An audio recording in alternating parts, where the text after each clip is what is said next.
Hi friends! Welcome back to Nischala's kitchen. ఈరోజు నిశ్చలాస్ కిచెన్‌లో మరొక హెల్తీ స్నాక్. ప్రతి మదర్‌కి ఒక పెద్ద క్వెషన్ మార్క్. పిల్లలకి బోర్ కొట్టకుండా హెల్తీ స్నాక్స్ వాళ్ళ బాక్స్‌లో ఎలా ఇంక్లూడ్ చేయాలి అనేది. ఇలా 2 ఓవర్ రైప్ బనానాస్ ఉంటే చాలు. ఈజీగా ఇంట్లో క్విక్‌గా ప్రిపేర్ చేసేసుకోవచ్చు. పిల్లలు నో అనైతే ఖచ్చితంగా అనరు. ఇందులో యాడ్ చేసే మిగిలిన ఇంగ్రీడియెంట్స్ కూడా ఆరోగ్యానికి ఎంతో మంచిది.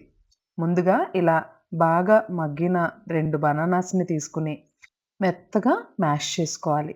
ఇలా మ్యాష్ చేసుకున్న బనానా పల్ప్‌లోకి కప్పు బెల్లం తురుము, 1/3 కప్ గ్రేటెడ్ ఎండు కొబ్బరి పొడి, 2 టేబుల్ స్పూన్ల బియ్యపు పిండి, ఓ కప్ గోధుమ పిండి, ఓ చిటికెడు ఇలాచీ పౌడర్, 2 టేబుల్ స్పూన్ల నువ్వులు, తర్వాత ఒక కప్ పాలు అంటే సుమారుగా ఒక 100 ఎంఎల్ మిల్క్ వేసి కలుపుకోవాలి. ఇది మరీ గట్టిగా ఉండకూడదు. ఇక్కడ నాకు కొంచెం గట్టిగా ఉంది కాబట్టి నేను ఇంకొక కప్ పాలేసి కలుపుతున్నాను. సో, మొత్తం సుమారుగా 200 ఎంఎల్ మిల్క్. ఇలా కలుపుకున్న పిండిని ఒక అరగంట సేపు పక్కనుంచిన తర్వాత గుంట పునుకుల రాయిని స్టవ్ మీద పెట్టి అది బాగా వేడైన తర్వాత అందులో నెయ్యి గాని, నూనె గాని వేసి గుంట పునుకుల్లాగా వేసేసుకోవడమే.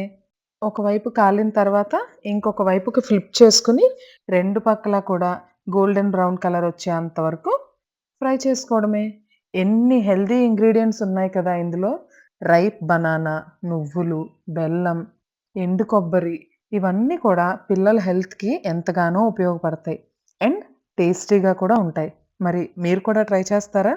ట్రై చేసి మీకెలా కుదిరిందో కామెంట్ సెక్షన్‌లో తెలియజేయండి. అండ్ మీ పిల్లలు మీకేం ఫీడ్‌బ్యాక్ ఇచ్చారో కూడా కామెంట్స్ రూపంలో తెలియజేయండి. And me friends and family మెంబర్స్‌తో కూడా షేర్ చేసుకోండి. మరిన్ని హెల్తీ రెసిపీస్ కోసం నిశ్చలాస్ కిచెన్‌కి సబ్స్క్రైబ్ చేయండి. Thanks for watching Nischala's kitchen. By everyone.